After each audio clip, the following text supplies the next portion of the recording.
Right, so welcome back to the channel. So I know it sometimes seems like it, but it's not every day that Porsche brings out a new GT3. So we're going to talk about the new GT3. So what do we know? Well, we know it's no more powerful than the last one, which is fantastic, isn't it? Everybody wants more power, but it is different power. So it's got different cams in, so the power comes in higher up the rev range, which, as we all know, these GT3s have like a 9,000 RPM rev limit, so everybody's working at top end anyway, so that's why they've done that. It's also got 8% shorter gear ratios, which is a similar thing that McLaren's done recently, and everybody seems to be shortening these gear ratios to make them accelerate faster, have better use of the power through the mid-range and the top end, etc. So that's what they've done, rather than just trying to squeak a load of power out. So what else have they done? Well, the name of the game really seems to be in weight saving, really, especially for the winged car. We'll get onto the Touring in a bit. So the winged cars now come, or now have the option anyway, of a Visac package. So what does that mean? Well, basically it just means stripping everything out, carbon fibre, this, that and the other, magnesium wheels.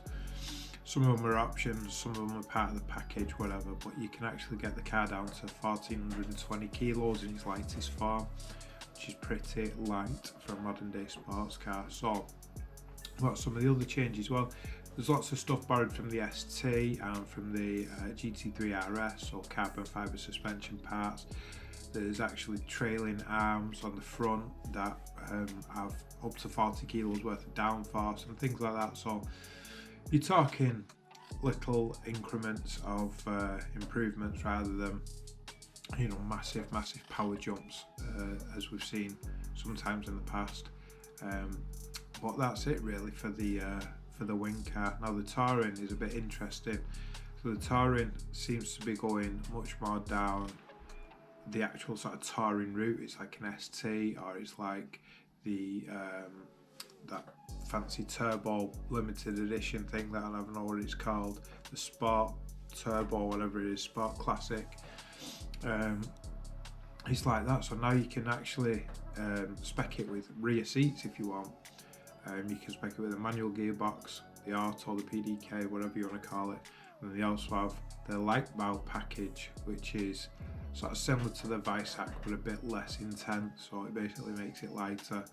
Same thing, light wheels, whatever, but less sort of racy than the Visac package on the winged car. So I don't know, if I was choosing the car, I think I'd not worry about the lightweight stuff on the Touring. I'd keep all the weight in and save me 30 grand, because that's how much the light bow package is.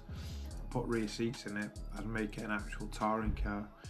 If I was going for the winged car, which I probably would, I'd be going as light as possible, no options, just everything as light as possible. If you can delete the radio, I'll do that, whatever. Get all the weight out of it and just make it a pure track car. So these are going to be available from about 150 grand upwards, which, surprise surprise, I've not got.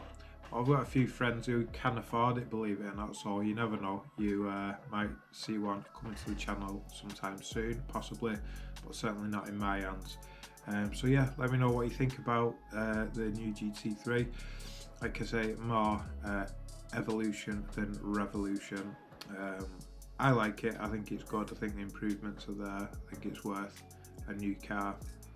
Sometimes these improvements, you start to think they're a bit negligible and this, that and the other, but certainly with the gear ratios, I think that'll make all the difference. I think it'll be a much more lively car.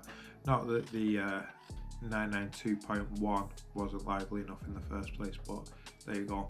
Right, do us a favour, like, subscribe, all the other nonsense that people ask you to do, and I'll see you in the next video.